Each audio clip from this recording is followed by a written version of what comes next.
তপ্ত জীবনং কবিভিরীরিতং কল্মষাপহম শ্রবণমঙ্গলম শ্রীমদাততম ভুবি গৃণন্তি ইয়ে ভুরিদা জনাঃ।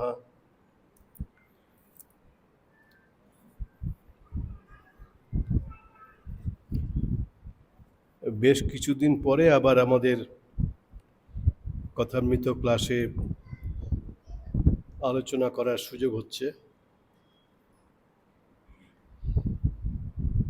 আজকের এই আলোচনার পরে আবার কিছুদিন আমাদের কথামৃত আলোচনাটি বন্ধ থাকবে, কেন আমাকে আবার দীক্ষা উপলক্ষে বাইরে যেতে হবে।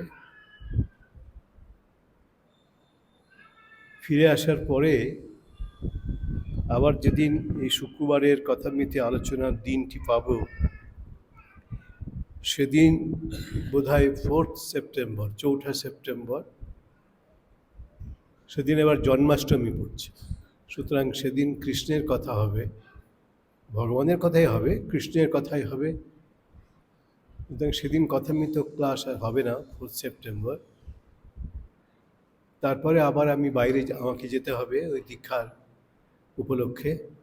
সুতরাং এরপরে যখন আবার আমাদের কথামৃত ক্লাসের সময় আসবে, সেদিন হবে 17 কি 18 সেপ্টেম্বর। আপনারা দেখে নেবেন, শুক্রবার 17, 18 সেপ্টেম্বর, অনেকটা গ্যাপ হয়ে যাবে। যাই হোক, এভাবেই তো আমাদের চলতে হয় এবং চলতে হবে। তা আমরা আগের দিনে যে কথামৃতে আলোচনা করছিলাম, সেদিন দেখছিলাম মাস্টারমশাই তিনি একজন সুপণ্ডিত মানুষ, যিনি ব্রাহ্ম ভাবধারার সঙ্গে নিবিড়ভাবে পরিচিত হয়েছেন। তার স্ত্রী নিকুঞ্জ দেবী, তিনি বিখ্যাত ব্রাহ্ম নেতা কেশবচন্দ্র সেনের জ্ঞাতি বোন ছিলেন, জ্ঞাতি ভগিনী। যার ফলে এমনিতেই তখন কলকাতার আবহাওয়া ব্রাহ্ম সমাজের প্রতি খুবই অনুকূল। প্রায় সমস্ত শিক্ষিত যুবকরা ব্রাহ্ম সমাজের আদর্শের প্রতি আকৃষ্ট।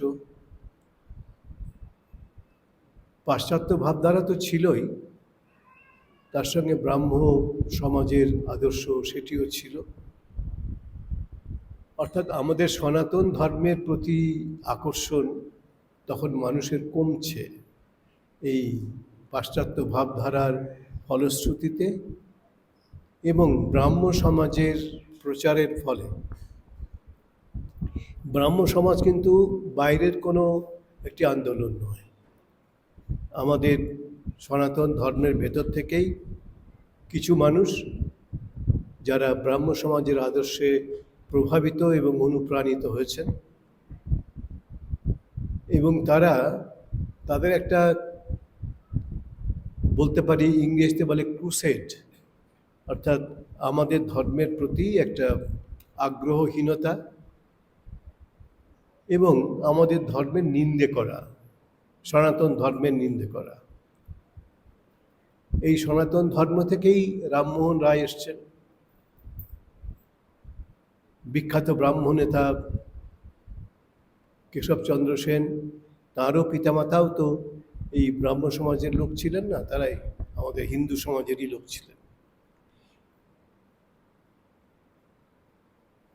সব থেকে মজার ব্যাপারটা হচ্ছে, শ্রীরামকৃষ্ণ একজন রক্ষণশীল পরিবারের সন্তান, গোঁড়া ব্রাহ্মণ পরিবারের সন্তান, কিন্তু শ্রীরামকৃষ্ণের জীবনে প্রথম থেকেই একটা বিপ্লবাত্মক ভাব ছিল, বিদ্রোহী ভাব ছিল। যখন তার 7 বছর বয়স, তখন তার উপনয়ন হয়েছিল, পৈতে হয়েছিল। পৈতে হলে এখনো পর্যন্ত যেটা আমাদের ব্রাহ্মণ সমাজে প্রচলিত, প্রথমে যে ব্রত ভিক্ষা নিতে হয় উপনয়নের পরে, সেটি নিজের গর্ভধারিণীর কাছে নিতে হয়। অর্থাৎ ব্রাহ্মণের মহিলা, তার কাছ থেকেই প্রথম ব্রত ভিক্ষা নিতে হয়। তো শ্রীরামকৃষ্ণ তখন ছোট গদাধর বা গদায়, তিনি বলছেন, না, আমি প্রথম ব্রত ভিক্ষা নেব ধনী কামারিনীর কাছে। ধনী কামারিনী, তার কাছে আমি প্রথম ব্রত ভিক্ষা নেব।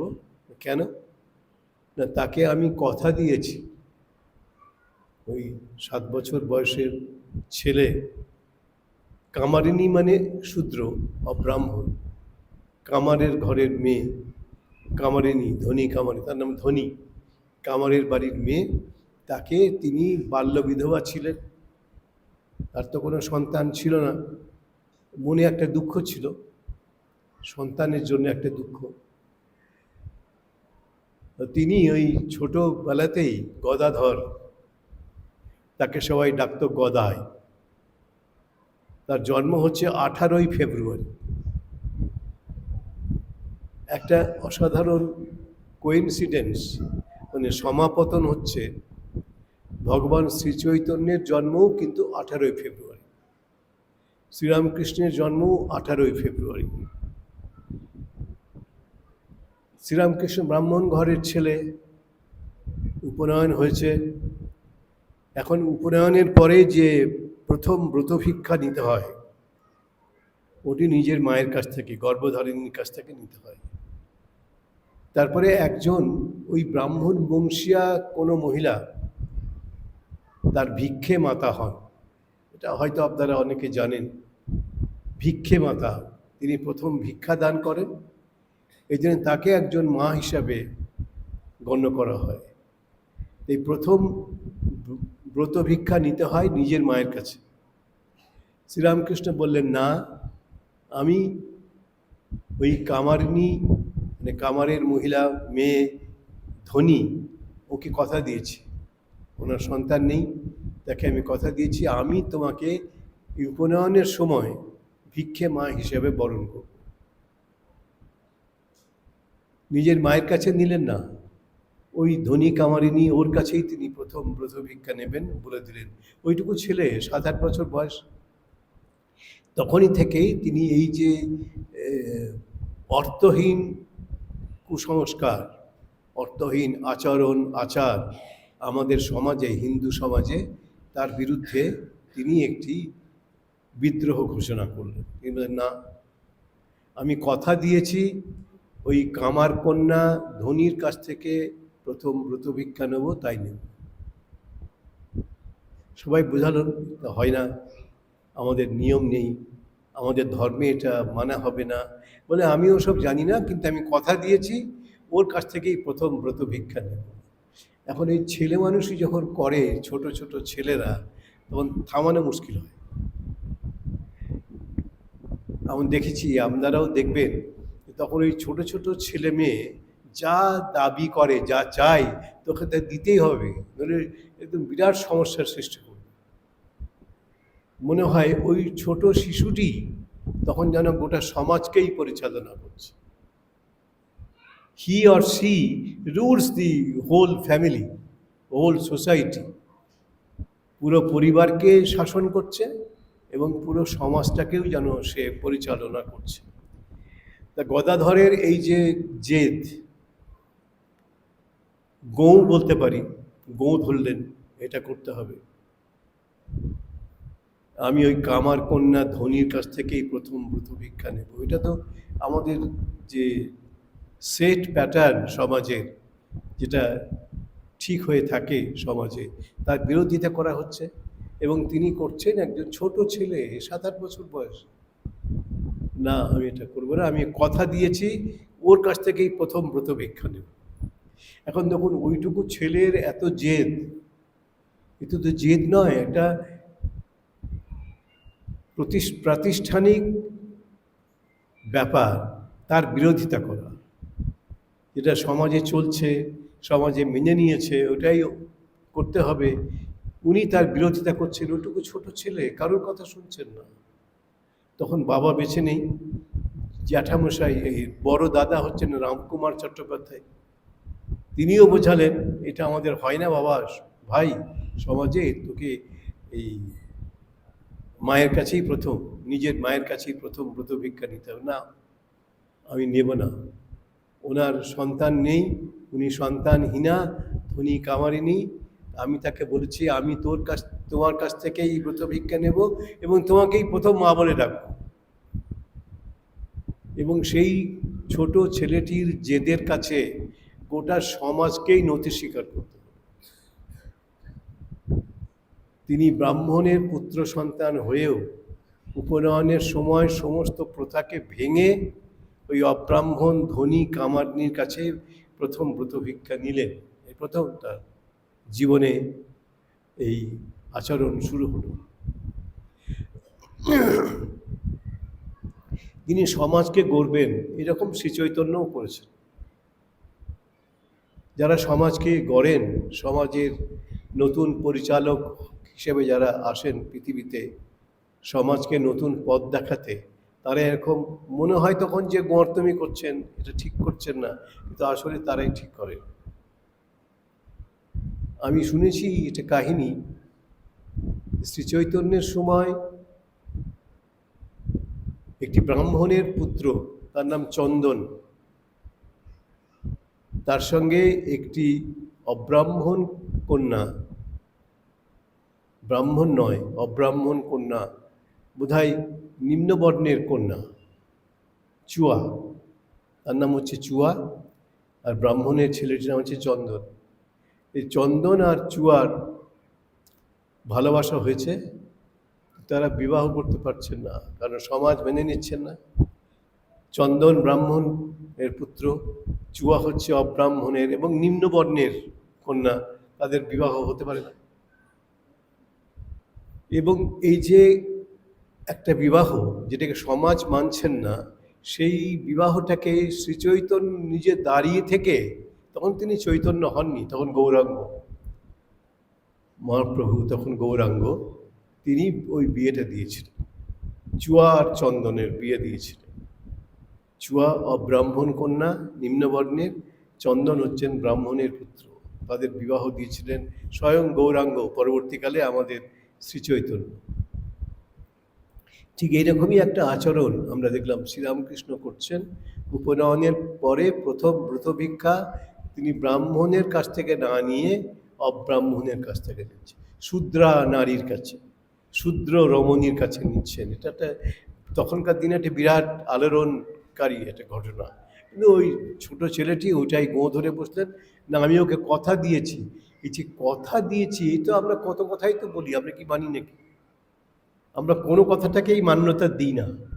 কথার যে কোনো মান্যতা দিতে হয় বা একটা মান্যতা আছে, এও আমরা জানি না, ভুলে গেছি, করতে না করতে করতে ভুলে গেছি। তো শ্রীরামকৃষ্ণ ওই অব্রাহ্মণ কন্যা ধনী কামারিনীর কাছে প্রথম উপনয়নের পরে জোর করে ব্রত ভিক্ষা নিলেন, কেউ তাকে নত করতে পারল না। শ্রীচৈতন্য ওই চুয়া আর চন্দনের বিবাহ দিয়েছিলেন, ওটা সমাজে তখন স্বীকৃত ছিল না, তিনি দিয়েছিলেন। এরা সব এই নতুন সমাজ গঠনের জন্য আসেন, তো নতুন অনুশাসন দিতে আসেন, সমাজকে চেতনায় ফিরিয়ে আনতে আসেন।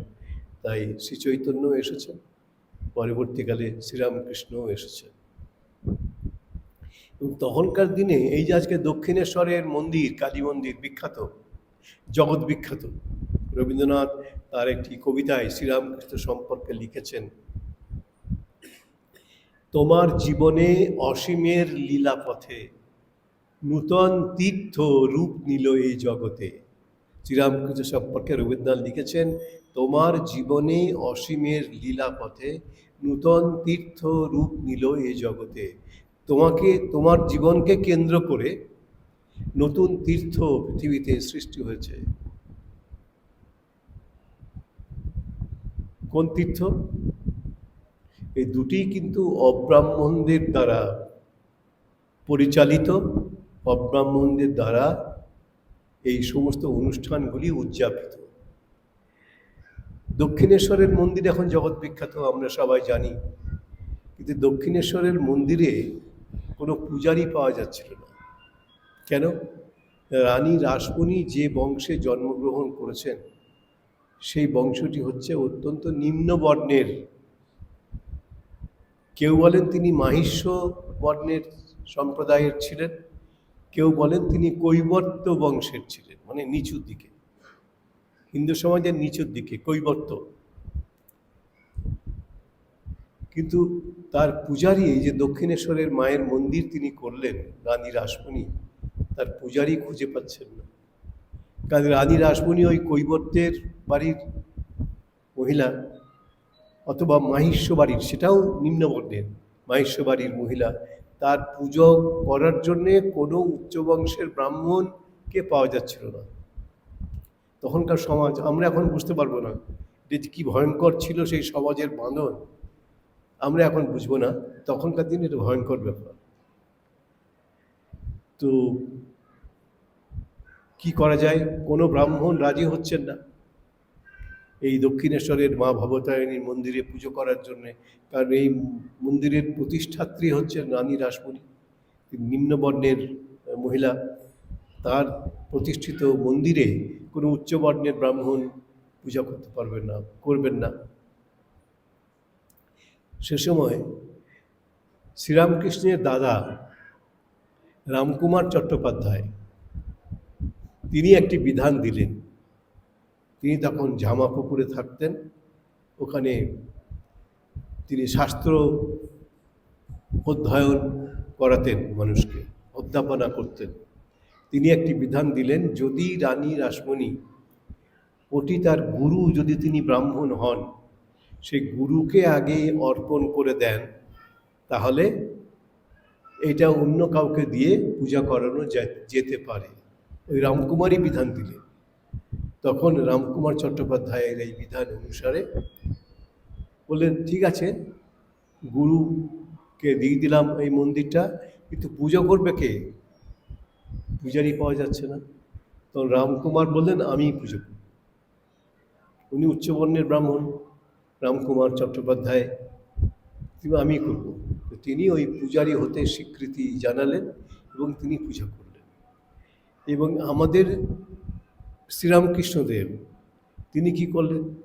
যেহেতু রানী রাসমণি হচ্ছেন ওই কৈবর্তের বাড়ির বা মাহিষ্য পরিবারের মহিলা, অব্রাহ্মণ শূদ্র, সুতরাং তিনি ওই সেদিন মন্দির প্রতিষ্ঠার দিনে শ্রীরামকৃষ্ণ, যখন তার বয়স 18 বছর, দাদার সঙ্গে এসেছিলেন কলকাতায় দক্ষিণেশ্বরে, যজন যাজন শিখবেন, অধ্যাপনা করবেন, এভাবে উপার্জন করবেন। তিনি সেদিন খেলেন না, এই রামকৃষ্ণদেব, তিনি সেদিন ওই শূদ্রাণীর দেওয়া অন্ন তিনি গ্রহণ করলেন না। তখন খুব এই সবগুলো ছিল আমাদের, এখন আমরা বুঝতে পারবো না বা ধারণাও করতে পারবো না। তিনি অন্নই গ্রহণ করলেন না, তিনি নিজে রান্না করে ওই সেদ্ধ ভাত করে তিনি খেলেন, কিন্তু ওই রানী রাসমণির যে আয়োজন, বিশাল আয়োজন, দিয়তাং ভুজ্যতাং, যে আসবে সেই খাবে, ওই অন্ন খেলেন না। এবং তিনি পরবর্তীকালে এই শূদ্রাণীর, মানে রানী রাসমণির এই মন্দিরে যাজন বৃত্তিটা গ্রহণ করেছিলেন। তিনি আবার ওখানে পুজো করতে রাজি হলেন। আজকে দেখুন, ইতিহাসের নিরিখে যদি বিচার করি তাহলে দেখব এই দক্ষিণেশ্বরের মন্দির এর মতো কালী মন্দির আমাদের বঙ্গদেশে তো কোনো অভাব নেই। বহু কালী মন্দির আছে আমাদের। দক্ষিণেশ্বরের মন্দিরের মতো এরকম সুপরিচিতি, এরকম বিখ্যাত হওয়া, প্রসিদ্ধ হওয়া অন্য মন্দিরের তো ভাগ্যে জোটেনি। হ্যাঁ, তারাপীঠ একটা, ওটা কালী মন্দির বা তারা মায়ের মন্দির, ওটা একটা বিখ্যাত মন্দির। বলা হয় বশিষ্ঠ আরাধিতা তারা, মহর্ষি বশিষ্ঠ নাকি এই তারার, মা তারার পূজা করেছিলেন। এই কথা আমি বলতে পারবো না সঠিক কি সঠিক নয়, কারণ এর তো কোনো ইতিহাস নেই। এরকম প্রচলিত যে তারার মায়ের পুজো প্রথম করেছিলেন বশিষ্ঠ মুনি। বশিষ্ঠ আরাধিতা তারা, তারাপীঠ বিখ্যাত একটি, আর দক্ষিণেশ্বর আরেকটি কালী মন্দির, বিখ্যাত কালী মন্দির, জগৎ বিখ্যাত কালী মন্দির, এটি হচ্ছে কালীঘাটের কালী মন্দির, কলকাতার কালীঘাটের কালী মন্দির। সেখানে সতীর দক্ষিণ পায়ের কনিষ্ঠা অঙ্গুলিটি পড়েছিল। দেহের তো 51 জায়গায় বিভক্ত হয়ে পড়েছিল সতীর, তার মধ্যে একটি ওই ডান পায়ের কোড়ে আঙুলটা পড়েছিল কালীঘাটে। এই কালীঘাটের মহিমা, সতীর অঙ্গ পড়েছে ওখানে। তারাপীঠে কোনো সতীর অঙ্গ পড়েনি, বশিষ্ঠ আরাধনা করেছিলেন বলে তিনি তার খ্যাতি। এবং কালীঘাটের যে কালী মন্দির, ওটাও খুব বিখ্যাত কালী মন্দির। সেখানে সতীর ডান পায়ের কনিষ্ঠা অঙ্গুলিটা পতিত হয়েছিল, সেজন্যই ওটি বিখ্যাত, অতি বিখ্যাত। এবং সেটি ওই কালীঘাটের মন্দিরের মধ্যে এখনও রাখা আছে। আপনারা জানি না, আপনাদের কাছাকাছি হচ্ছে ত্রিপুরা। এই ত্রিপুরার যে উদয়পুর বলে একটি জায়গা আছে, সেখানে সতীর ওই ডান পায়ের কনিষ্ঠাঙ্গুলিটা বাদ দিয়ে বাকি 4টে আঙুল পড়েছিল, ত্রিপুরার উদয়পুরে। আমি 10 বছর ত্রিপুরায় ছিলাম আপনাদের এখানে আসার আগে। 10 বছর ত্রিপুরায় কাটিয়েছি, ত্রিপুরার অধ্যক্ষ ছিলাম। তো ওখানে ওই সতীর যে বাকি 4টে আঙুল ডান পায়ের, সেগুলি ওরা একটা কৌটোর মধ্যে সংরক্ষণ করে। এবং যেহেতু আমি রামকৃষ্ণ মিশনের অধ্যক্ষ ছিলাম ত্রিপুরাতে, আমাকে ওরা যখনই যেতাম, প্রতি মাসের 2য় শনিবার আমি ওই ত্রিপুরাতে আমাদের একটা রামকৃষ্ণ আশ্রম আছে, ওখানে এই পাঠ আলোচনা করা হতো, সেখানে যেতাম। এবং প্রতিবারই মাকে প্রণাম করতে যেতাম, মা ত্রিপুরেশ্বরীকে। এবং সেই সময় ওইটি আমাকে দেখানো হয়েছিল। প্রতিবারই যেতাম, প্রতি মাসেই একবার করে যেতাম। আর ওই মা ত্রিপুরেশ্বরীর মানে সতীর ডান পায়ের কনিষ্ঠা অঙ্গুলিটা বাদ দিয়ে, কোড়ে আঙুলটা বাদ দিয়ে বাকি 4টে আঙুল ওখানে এখনও আছে, আমি নিজে দেখেছি। সেগুলো এখন একটু ফসিল হয়ে গেছে, একদম পাথরে রূপান্তরিত হয়েছে। তেমনি কালীঘাটের মায়ের যে কোড়ে আঙুলটায় এটাও পড়েছে, ওটিও ওখানে সংরক্ষিত আছে। এবং যখন মায়ের এই বছরে একবার পরিবর্তন হয়, মায়ের অঙ্গবাস ইত্যাদি, তখন চোখ বন্ধ করে, যে পূজারী তাকে চোখ বন্ধ করে ওগুলি করতে হয়, চোখ খুলে করতে পারে না। এটাই ট্র্যাডিশন, নিয়ম চলছে। আমি ওই কালীঘাটের কালী মন্দিরের যে মায়ের যে কনিষ্ঠা অঙ্গুলিটি ডান পায়ের আছে, ওটাও আমার দর্শন করার সৌভাগ্য হয়েছে। সেজন্যই কালীঘাটের এত খ্যাতি, এত প্রসিদ্ধি, মানে সারা পৃথিবীর লোক কালীঘাটের কথা জানে। যেটা আমার ভালো লাগেনি, ভালো লাগে না, সেটা হচ্ছে ওখানে প্রতিদিন প্রচুর পাঠা বলি হয়। এই ত্রিপুরেশ্বরীতেও হয়, উদয়পুরে, ত্রিপুরার উদয়পুরে। এবং কালীঘাটে তো প্রতিদিন একদম রক্তে ভেসে যায়, ওই মায়ের ওই জায়গাটা, উঠোনটা রক্তে ভেসে যায়। প্রতিদিন বহু পাঠা বলি হয়, লোকের মানসিক থাকে, এই পাঠা বলি হয়। এটা আমার ভালো লাগে না, আমি দেখতে পারি না। তো স্বামী বিবেকানন্দ একটা দুরকম মানুষ ছিলেন, আমাদের থেকে তো লক্ষ গুণে বেশি আলাদা মানুষ ছিলেন, পৃথক মানুষ। তিনি বলতেন, আরে যদি একটা পশু বলির রক্তে যদি একটা দেবস্থানের জাগরণ ঘটে, তাহলে হোক না সেই পশু বলি, তাতে কী আছে। আসলে তখন বাঙালি তো পরাধীন, তখন তো আমাদের দেশ পরাধীন, রক্ত দেখলেই আমাদের ভিড়মি লাগে, ভয় লাগে। স্বামীজি বলছেন, আমি যখন দুর্গাপুজো করব, স্বামীজি প্রথম দুর্গাপুজো করলেন বেলুড় মঠে 1901 খ্রিস্টাব্দে। তখন বললেন, এই দুর্গাপুজোর সময় এমন পশু বলি দেওয়াবো যে ওই পশুর রক্ত আর গঙ্গার জল লাল হয়ে যাবে, সব পুরো গঙ্গাটাকে লাল করে দেবো, স্বামীজি বললেন। এমন, উনি তো এরকম বলতে পারেন ধর্মজগতের উগ্রপন্থী। শ্রীরামকৃষ্ণও একজন উগ্রপন্থী ধর্মজগতে, এবং স্বামী বিবেকানন্দও একজন উগ্রপন্থী। উগ্র স্বভাব, উগ্র স্বভাব ইন নেগেটিভ সেন্সে বলছি না, পজিটিভ সেন্সেই বলছি, ভালো দিক থেকেই বলছি। তো স্বামীজি বলছেন, যদি একটু রক্তে, একটা পশুর রক্তে একটা দেবস্থানের জাগরণ ঘটে, তা হোক না, পশু বলি হোক না, তাতে কি আছে? স্বামীজি বলছেন, দুর্গাপুজো যখন আমি করবো বেলুড় মঠে, তখন পশুর রক্ত আর গঙ্গার জল একদম লাল হয়ে যাবে, এক হয়ে যাবে, এমন পশু বলি দেব। কিন্তু সেটা হয়নি, করা যায়নি। কারণ আমাদের মাতা ঠাকুরানী মানে শ্রী শ্রী মা বলছেন কখনো হবে না এটা। স্বামীজিকে বলছেন, স্বামীজির কথা বলার ওপর তো কেউ কথা বলতে পারতেন না, শ্রীরামকৃষ্ণও আটকাতে পারতেন না, একমাত্র মা পারতেন। তো যখন এরকম পশু বলি দেওয়ার কথা হলো, স্বামীজি বললেন পশু বলি হবে বেলুড় মঠে। মা বললেন, না বাবা, এটা সন্ন্যাসীর মঠ, সন্ন্যাসীর জীবনের ব্রতই হচ্ছে অপরকে অভয় দান। তুমি একটা পশুকে কেন বলিদান দেবে? করে দেবে না। সেজন্য এখনো পর্যন্ত আমাদের বেলুড় মঠে এই দুর্গাপুজোয়, কালী পুজোয় কোনো পশু বলি হয় না, বেলুড় মঠে হয় না। কিন্তু দেবীর পূজার নিয়ম অনুসারে পশু বলি দিতে হয়। সেজন্য ওটা অন্য কোথাও কোনো কালী মন্দিরে বা দুর্গা মন্দিরে ওই পশু বলিটা হয়ে ওইটা বেলুড় মঠে আসে, কিন্তু বেলুড় মঠে এই পশু বলি হয় না। স্বামীজি করতে চেয়েছিলেন, মা বলেছিলেন না, হবে না, তোমরা সন্ন্যাসী, সকলকে অভয় দান তোমাদের জীবনের ব্রত, সুতরাং সেখানে একটি পশুকেও তো হত্যা করা যাবে না, বলিদান দেওয়া যাবে না। সেই জন্য আজও সেই ধারা আমাদের চলছে। বেলুড় মঠে পশু বলি নেই, স্বামীজিও করতে পারেননি। তা স্বামীজি যেমন এরকম ওটাকে গো ধরাই বলে, পশু বলি দেব ধরেছিলেন, মা বলেছিলেন হবে না।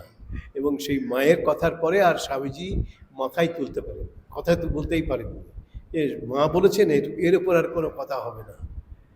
স্বামীজি বলছেন হাইকোর্ট, মাকে বলতেন বেটা হাইকোর্ট চিনেছে।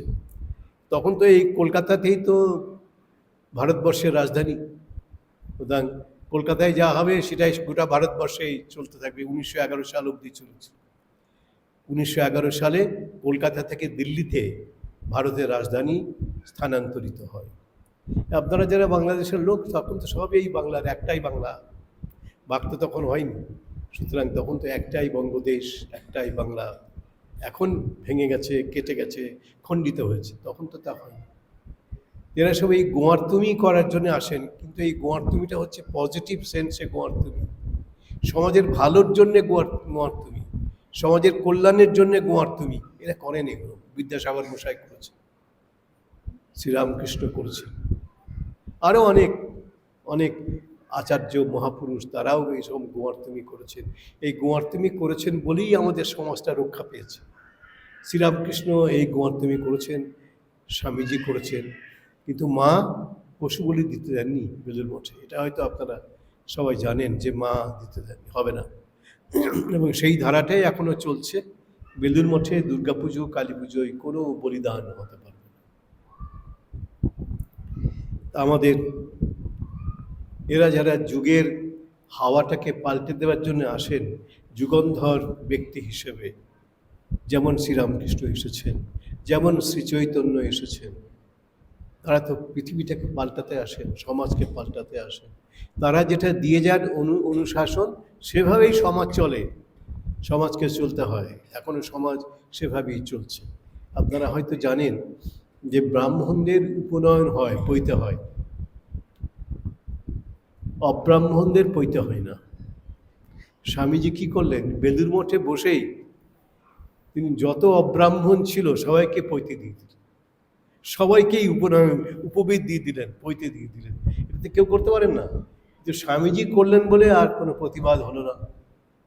স্বামীজি বিবেকানন্দ মহাশক্তিশালী একজন আচার্য, কোনো প্রতিবাদ কেউ করতে পারল না, এবং বেলুড় মঠে বসেই তিনি শূদ্রের গায়ে ব্রাহ্মণের পৈতে দিয়ে দিলেন। এটা অসাধারণ কাজ স্বামী বিবেকানন্দ করেছিলেন। এবং এখন এই যে আমাদের যে সন্ন্যাসী, আমরা আছি সন্ন্যাসী, এবং সন্ন্যাসের যে ধারা, যে প্রথা, সেই ধারা ছিল একমাত্র ব্রাহ্মণের পুত্র সন্তানই সন্ন্যাসী হতে পারে, অব্রাহ্মণের সন্ন্যাসী হওয়ার অধিকার ছিল না। আর মেয়েদের তো ছিলই না, কারণ মেয়েদেরকে তো মানুষ বলেই গণ্য করা হতো না। এই যে দেখুন দক্ষিণেশ্বর কালীবাড়ি, তো রানী রাসমতির প্রতিষ্ঠা, মহিলার প্রতিষ্ঠা। এই প্রতিষ্ঠায় কেউ পূজারী হতে রাজি হচ্ছেন না। এই রামকুমার রাজি হলেন, শ্রীরামকৃষ্ণের দাদা। পরে শ্রীরামকৃষ্ণও নিজে তার পূজারী হলেন, এবং সমাজে একটা নতুন ধারা চলল। এবং এই স্বামীজি কি করলেন, বলে ব্রাহ্মণের পুত্র সন্তানই শুধু সন্ন্যাসী হতে পারবে? কেন, অব্রাহ্মণরা কি দোষ করেছে? তারা অব্রাহ্মণ বলে তারা সন্ন্যাসী হতে পারবে না? তাদের ইচ্ছে সন্ন্যাসী হওয়ার, কেন পারবে না? স্বামীজি নিজেই তো অব্রাহ্মণ। স্বামীজি তো কায়স্থের ছেলে, দত্ত, নরেন্দ্রনাথ দত্ত, বিশ্বনাথ দত্তের ছেলে। তিনি তো সন্ন্যাসী হলেন, এবং তিনি অব্রাহ্মণদের গলায় পৈতে দিয়ে দিলেন, ব্রাহ্মণের পৈতে, এবং তিনি দিয়েছেন বলেই এটা অ্যাকসেপ্টেড হয়ে গেল। অত বড় একজন আচার্য, আধিকারিক পুরুষ, কোনো বাধা হলো না। আর বাধা হলেও সেটা গণ্যতা প্রাপ্ত হলো না, কেউ মানল না সেটা। তো স্বামী বিবেকানন্দ যা করেন সেটা আমি পারবো না, বা আমরা পারবো না। স্বামী বিবেকানন্দ নিজেই সন্ন্যাসের ধারাতে একটি নতুন সংযোজন আনলেন, যে অব্রাহ্মণরাও এখন থেকে সন্ন্যাসী হতে পারবে। এবং স্বামীজি তো নিজেই অব্রাহ্মণ ছিলেন। স্বামী ব্রহ্মানন্দজি, তারপরেই স্বামীজির পরেই যার স্থান আমাদের রামকৃষ্ণ সঙ্গে, তিনিও ঘোষ, রাখালচন্দ্র ঘোষ অব্রাহ্মণ ছিলেন। এরকম কয়েকজন অব্রাহ্মণ তারা শ্রীরামকৃষ্ণের পার্ষদ হয়েছিলেন এবং সন্ন্যাস পেয়েছিলেন, সন্ন্যাসী হয়েছিলেন। আরেকটি হচ্ছে, যেটা বললাম একটু আগে, যে মেয়েদেরকে সন্ন্যাসী করা যাবে না, মেয়েরা সন্ন্যাস নিতে পারবে না, ওটাও স্বামীজি ভেঙে দিলেন। ভেঙে দিয়ে মেয়েদেরকে সন্ন্যাসী করলেন। এটা একটা বৈপ্লবিক ব্যাপার আমাদের সমাজে, যেটা স্বামী বিবেকানন্দ করলেন, একটা বৈপ্লবিক ব্যাপার। এবং মেয়েদেরকে সন্ন্যাসের অধিকারী করলেন। এবং এখন আমাদের যে সারদা মঠ আছে, মেয়েদের মঠ, ও তো ব্রাহ্মণ টাহ্মণ বিচার করা হয় না, সন্ন্যাসী হতে পারবেন মহিলারাও, যে কোনো বর্ণের, নিম্নবর্ণ হোক উচ্চবর্ণ হোক, যে কোনো বর্ণের মহিলারা সন্ন্যাস নিতে পারবেন। এটা বিবেকানন্দ করে দিলেন, কেউ করতে পারেনি। এখন এটাই ধারা হয়ে গেছে। এখন সারদা মঠের যারা সন্ন্যাসিনী হচ্ছেন, তারা তো অনেকেই এখন অব্রাহ্মণ, ব্রাহ্মণ কন্যা নন। এটা স্বামীজি চালু করে দিয়েছিল। তো যাই হোক, এরা আসেন ইতিহাসের গতিপথটাকে পাল্টে দেওয়ার জন্য। এরকম আধিকারিক পুরুষ আসেন সমাজে, তারা ইতিহাসের ধারাটাকে পাল্টে দেওয়ার মতো ক্ষমতা রাখেন, এবং তারা তাই করেন, যেমন শ্রী চৈতন্য করেছেন। চুয়া চন্দনের বিবাহ নিজেই দাঁড়িয়ে থেকে বিয়ে দিয়েছে। চুয়া আর চন্দন, চন্দন ব্রাহ্মণ পুত্র এবং চুয়া হচ্ছে চণ্ডাল কন্যা। এখন মনে পড়েছে, চণ্ডাল কন্যা হচ্ছে চুয়া। এই চুয়া আর চন্দনের দাঁড়িয়ে থেকে বিয়ে দিয়েছিলেন শ্রী চৈতন্য। তখন গৌরাঙ্গ, তখন চৈতন্য হন। এরা ইতিহাসের ধারাটাকে পাল্টাতে আসেন, পাল্টে দেওয়ার মতো সামর্থ্য রাখেন। স্বামী বিবেকানন্দ করেছেন, শ্রীরামকৃষ্ণও ইতিহাসের ধারা পাল্টেছেন। শূদ্রাণীর হাত থেকে তিনি ব্রত ভিক্ষা গ্রহণ করেছেন। ধনী কামার নিয়ে একটু আগে বলছিলাম, কিন্তু শূদ্রাণী, কামার কন্যা, তার হাত থেকে প্রথম ব্রত ভিক্ষা নিয়েছেন তিনি। সমাজের সমস্ত দৃষ্টান্তকে অগ্রাহ্য করেছেন, নতুন ধারা চালু করেছেন। এখন আমাদের এই সন্ন্যাস, যারা আমরা সন্ন্যাসী হয়েছি বা সন্ন্যাসী হই, অব্রাহ্মণ কতই তখন অব্রাহ্মণ হচ্ছে। শুধু অব্রাহ্মণ কেন, এই যে অন্য ধর্মের মানুষ, মুসলমান, খ্রিস্টান, বৌদ্ধ, অন্য ধর্মের মানুষও এসে এখন রামকৃষ্ণের সঙ্গে সন্ন্যাসী হচ্ছে, এবং সারদা মঠের সন্ন্যাসিনী হচ্ছেন। এইসব তো তারাই চালু করেছেন, এই রামকৃষ্ণ বিবেকানন্দদের চালু করেছেন। এবং এটা এখন প্রতিষ্ঠিত হয়ে গেছে, এই ধারাটা এখন শাস্ত্র বিহিত হয়েছে, শাস্ত্র স্বীকৃতি লাভ করেছে, এবং সমাজ গ্রহণ করে নিচ্ছে, কেউ প্রশ্নই করে না। আগে মেয়েদেরকে বলা হতো যে মেয়েরা নাকি ওঙ্কার উচ্চারণ করতে পারবে, ওম উচ্চারণ করতে পারবে, অব্রাহ্মণ যারা তারাও উচ্চারণ করতে পারবে। এসব রামকৃষ্ণ বিবেকানন্দ ভেঙে দিয়েছে। কারণ অব্রাহ্মণ যারা, তারাও ওঙ্কার উচ্চারণ করছেন, বেদ পাঠ করছেন। আগে তো মেয়েদের বেদ পাঠ করার অধিকার ছিল কিছুদিন আগে, 100 বছর আগেও ছিল না। মেয়েরা বেদ পাঠ করতে পারতেন না, উপনিষদ পাঠ করতে পারতেন না, গীতা পাঠ করতে পারতেন না, চণ্ডী পাঠ করতে পারতেন না। সব তারা ভেঙে দিয়ে মেয়েদেরকে অধিকার দিয়েছে। এটা অসম্ভব একটা কাজ, অসাধারণ কীর্তি। এই সমাজের মধ্যে একটা নতুন ধারা, নতুন হাওয়া তারা নিয়ে এসেছিল। এটা আমাদের মনে রাখতে হবে। যাই হোক, আজকে দু একটা কথা বলি কথামৃত থেকে, কারণ অনেকদিন আবার কথামৃত পাঠ আমরা করতে পারবো না। সেই কথা হচ্ছে একটা খুব সুন্দর উপমা। শ্রীরামকৃষ্ণ অনেক উপমা ব্যবহার করতেন। উপমা মানে ধরুন আমরা বলি চাঁদের মতো মুখ। চাঁদের মতো মুখ মানে পূর্ণচন্দ্রের যেমন সুন্দর চাঁদ, গোলাকার চাঁদ, গোটা পৃথিবীকে আলো দিচ্ছে, তার মতো গোল একটা যদি মুখ হয় তাহলে কি সেটা খুব ভালো হবে? আমি জানি না। মুখটা যদি গোলাকৃতি হয় তাহলে দেখতে খুব ভালো হবে? আমি জানি। বলে চাঁদের মতো মুখ। যে চাঁদের মতো মুখ, এই উপমা দেওয়া হচ্ছে। চাঁদের মতো উপমা দেওয়া হচ্ছে।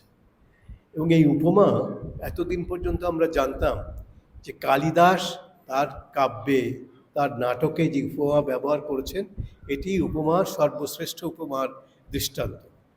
এতদিন তাই জানতো, সবাই জানতো এবং বলতো, এবং বলা হতো উপমা কালিদাসস্য, অর্থাৎ উপমার ব্যবহার কালিদাসের থেকেই সর্বশ্রেষ্ঠ দৃষ্টান্ত আমরা পেয়েছি। কিন্তু সৈয়দ মুজতবা আলী একজন বিখ্যাত, এই বাংলাদেশেরই সন্তান তিনি, সৈয়দ মুজতবা আলী, খুব বড় একজন সাহিত্যিক। আবার অচিন্ত্য কুমার সেনগুপ্ত নাম শুনে থাকবেন। সেনগুপ্ত মানে বদ্যি বাড়ির ছেলে। তিনি বড় সাহিত্যিক। বাংলা সাহিত্যের, আধুনিক সাহিত্যে কল্লোল যুগ বলে একটা যুগ আছে। এই কল্লোল যুগের একজন বিখ্যাত সাহিত্যিক ছিলেন অচিন্ত্য কুমার সেনগুপ্ত। তিনি একটি গ্রন্থ লিখেছেন, মানে গ্রন্থ মানে আসলে একটা বক্তৃতা করেছেন কলকাতা বিশ্ববিদ্যালয়ে। সেটা পরে বোধহয় 4টে বক্তৃতা করে একটা বই হয়েছে। সেই বইটার নাম হচ্ছে কবি শ্রীরামকৃষ্ণ, ওই অচিন্ত্য সেনগুপ্তর। সেখানে তিনি বলছেন, এতদিন পর্যন্ত আমরা জানতাম উপমার ব্যবহার সবথেকে সর্বশ্রেষ্ঠ প্রয়োগ করেছেন কালিদাস, মহাকবি কালিদাস। কিন্তু এখন বলতে হবে, অচিন্ত্য সেনগুপ্ত বললেন এবং ওই সৈয়দ মুজতবা আলী উনিও বললেন, এখন শ্রীরামকৃষ্ণের কথামৃতের মধ্যে যেটা আমরা আলোচনা করি এই শুক্রবারে, তার মধ্যে যে উপমার ব্যবহার দেখি ওটি কালিদাসকেও ছাড়িয়ে গেছে। তো অচিন্ত্য কুমার সেনগুপ্ত এবং সৈয়দ মুজতবা আলী, এই দুজন বিখ্যাত বাঙালি সাহিত্যিক, তারা বললেন এখন আর উপমা কালিদাসস্য বলা যাবে না, এখন বলতে হবে উপমা রামকৃষ্ণস্য। রামকৃষ্ণ যে উপমার ব্যবহার করছেন ওটি উপমার ব্যবহারের ক্ষেত্রে সর্বশ্রেষ্ঠ প্রয়োগ, এটা স্বীকার করতে হবে, এটা বলেছেন তারা। দেখুন একটি উপমার ব্যবহার করছেন শ্রীরামকৃষ্ণ এখানে, তার তো অধিকাংশই শিক্ষা শ্রীরামকৃষ্ণ দিয়েছেন এই অসাধারণ উপমার ব্যবহারের মাধ্যমে। একটা উপমা দিচ্ছেন,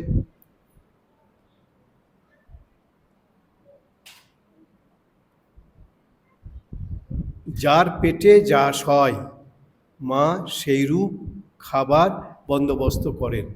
সন্তানদের যার পেটে যা সয়, যার পেটে যেটা সহ্য হবে, যা সয় মানে সহ্য হবে, সেরকম খাবারের ব্যবস্থা মা করেন, শ্রীরামকৃষ্ণ বলছেন। এরপরে একটি উপমা দিচ্ছেন তিনি, এক মার 5 ছেলে। এখনকার দিনে তো আর এই 5 ছেলে হওয়া অসম্ভব ব্যাপার।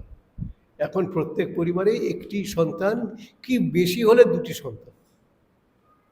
এখন তো সব পরিবার পরিকল্পনার যুগ, সুতরাং সন্তানের সংখ্যা কম। একটি সন্তান, বড় জোর 2টি সন্তান। তখনকার দিনে এই 5টি সন্তান এটার মিনিমাম। আমি এরকম শুনেছি আমার ঠাকুমাদের সময়, মানে তখন একটা পরিবারে 20-22টা করে সন্তান, 20-22, তার কমে কেউ কথা বলতেন না। 20-22, এখন তো সব নেই। এখন সব গল্প কথা বলে মনে হবে 20-22টা সন্তান হবে মানুষের, তো গল্প কথা মনে হবে। তখন তা হতো, একটা পরিবারেই একই মা বাবার 20-22টি করে সন্তান হচ্ছে। তখন ওটাই রেওয়াজ ছিল, তখন এসব নিয়ে কেউ ভাবতো না। তখন সম্পত্তি ছিল, জমি জায়গা ছিল, অর্থ ছিল, সব ভোগ করতে কোনো অসুবিধা ছিল না। এখন একটা ছেলে মেয়েকে মানুষ করতেই বাবা মা হিমশিম খেয়ে যাচ্ছে, কিন্তু কত খরচ এ মানুষ করার জন্যে, পড়াশোনা করানো হচ্ছে। তাই বলছেন 1 মার 5 ছেলে, এটা আজকাল আর কেউ মানবে না, বিশ্বাসও করবে না। তখন এটা রেওয়াজ ছিল, এ জল ভাত। 1 মার 5 ছেলে, বাড়িতে মাছ এসেছে। শ্রীরামকৃষ্ণ বলছেন কথামৃতের মধ্যে, মা মাছের নানা রকম ব্যঞ্জন করেছেন, নানা রকম রান্না করেছেন মাছের, যার পেটে যা সয়। মাছ ছেলে, যার পেটে যেরকম সহ্য হবে, সবারই পেট তো একরকম শক্তিশালী নয়। কেউ ঝোল ভাত খায়, কেউ মাছের কোপ্তা কালায় এসব খায়, বা আরও কোনো রিচ খাবার খায়। আবার পেট রোগা যে লোকটা, ছেলেটা, সে আবার এই রোগীর ঝোল খায়। মা তখন সেরকম ব্যবস্থা করতেন, যার যা পেটে সয় সেরকম ব্যবস্থা করতেন। এই বলছেন 1 মায়ের 5 ছেলে, বাড়িতে মাছ ব্যঞ্জন করেছেন, রান্না হয়েছে, যার পেটে যা সয়। কারোর জন্য মাছের পোলোয়া মানে পোলাও, কারোর জন্যে মাছের পোলোয়া, কারোর জন্য মাছের অম্বল, অম্বল মানে টক। এইসব আগেকার দিনে অম্বল খুব প্রচলিত ছিল। একটা বাড়িতে ওই কথামৃতের মধ্যে আছে, দরিদ্র নারায়ণের সেবা হচ্ছে, ব্রাহ্মণ ভোজন হয়ে গেছে, এবার কাঙালি ভোজন হবে, দরিদ্রদের ভোজন হবে। এখন তাদের জন্য কি হয়েছে না, আমরার অম্বল হয়েছে, ভাত ডাল আর আমরার অম্বল, সব থেকে কম পয়সায় যেটা হচ্ছে আর কি, তা আমরার অম্বল হয়েছে। তো লোকেরা জিজ্ঞেস করছে, এই যে অম্বল, আমরার অম্বল হয়েছে, বাবুরা কি খেয়েছেন? মানে যারা সমাজের পদস্থ মানুষ, উচ্চবর্ণের মানুষ, তারা কি এই অম্বল খেয়েছেন? যে হ্যাঁ, তারাও খেয়েছেন অম্বল। ও বাবুরা যখন খেয়েছেন তখন আমাদের দিন, বাবুরা খেলে আমরাও খাবো। বাবুরা মানে যারা সমাজে প্রতিষ্ঠিত, তাদের কথা বলা হচ্ছে। বাবুরা যদি খান তাহলে আমরা খাবো। তাই বলছে মাছের, কারোর জন্যে মাছের অম্বল, কারোর জন্যে মাছের পোলোয়া, কারোর জন্য মাছের চচ্চড়ি, কারোর জন্যে মাছ ভাজা, এই সব মা করেছেন। যে ছেলের যেটা মুখে রোচে, যেটা সে খেতে ভালোবাসে, যার পেটে যা সয়, এটা গুরুত্বপূর্ণ। সব খাবার আবার সব ছেলে মেয়ের পেটে সহ্য হবে না, এটা মা জানেন, একমাত্র মাই জানেন। বাবারা কিন্তু এসব খবর রাখেন না। বাবারা খেতে পারেন, কিন্তু কোনটা ছেলে মেয়ে খাবে, কোনটা ছেলে মেয়ে খেলে তাদের পেটে সহ্য হবে, এইসব বাবাদের বিবেচনার বিষয়ও নয়, তারা এসব বিবেচনা করতেন না। চিরকালই এখনো তাই। যেটি যার ভালো লাগে, যার পেটে যেটা সয়, শ্রীরামকৃষ্ণ বলছেন, সেরকম করে মা রান্না করছেন। বুঝলে? মাস্টারমশাইকে শ্রীরামকৃষ্ণ বলছেন, বুঝলে? মানে ওই যে কারোর সাকারের উপাসনা, ওই আগের দিনে মাটির প্রতিমা আমরা আলোচনা করেছিলাম, কারো সাকার উপাসনা পছন্দ, কারো নিরাকার উপাসনা পছন্দ, কেউ মাটির মূর্তি পছন্দ, কেউ পাথরের মূর্তি পছন্দ, কেউ ধাতুর মূর্তি পছন্দ, কারো কাঠের মূর্তি পছন্দ, যার যেরকম হয়। আমাদের শাস্ত্রে বলা হচ্ছে, সাধকানাং হিতার্থায় ব্রহ্মণ রূপ কল্পনা। ব্রহ্মের তো কোনো রূপ নেই, নিরাকার নির্গুণ, কিন্তু সাধকের কল্যাণের জন্যে, উপাসকদের কল্যাণের জন্যে আমাদের শাস্ত্র এই বিভিন্ন ধরনের এই শাস্ত্র পথ, পূজার উপাসনার পদ্ধতি প্রণয়ন করে গেছেন। আমাদের সমাজ এগুলোকে মেনে নিয়েছে। তাই বলছেন, বুঝলে? শ্রীরামকৃষ্ণ মাস্টারমশাইকে বললেন, বুঝলে? এই দ্বিতীয় সাক্ষাৎকার, কিন্তু এটা প্রথম সাক্ষাৎকার হয়েছে, এরপরে দ্বিতীয় সাক্ষাৎকারে এইটা দিয়ে দিলেন, একটা মারাত্মক একটা উদাহরণ দিলেন, উপমা দিলেন, ওই মাছের উপমা, মাছের ব্যঞ্জনের উপমা তিনি দিলেন। এটাই শ্রীরামকৃষ্ণের সবথেকে বড় একটা বৈশিষ্ট্য। এমন উপমা তিনি প্রয়োগ করেছেন যে সৈয়দ মুস্তফা আলী এবং অচিন্ত্য কুমার সেনগুপ্তের মতো যারা বিখ্যাত বাংলা কথা সাহিত্যিক, তারাও বলছেন, এতদিন পর্যন্ত ছিল কালিদাসের উপমা শ্রেষ্ঠ, বলা হতো উপমা কালিদাসস্য। এখন সেই দিন গেছে। এখন হচ্ছে উপমা রামকৃষ্ণস্য, তারাই বলছে, আমরা বলছি না। এখন উপমা রামকৃষ্ণ যেরকম ব্যবহার করেছেন ওটিই সর্বশ্রেষ্ঠ। বুঝলে মানে তিনি বুঝলেন কিনা সেটা আবার যাচাই করে নিচ্ছেন শ্রীরামকৃষ্ণ। হ্যাঁ বুঝেছি, বলছে আজ্ঞে হ্যাঁ বুঝেছি। আজকে আমরা এখানে শেষ করছি। আবার পরের দিনের আলোচনা হবে বোধহয় 18ই সেপ্টেম্বর।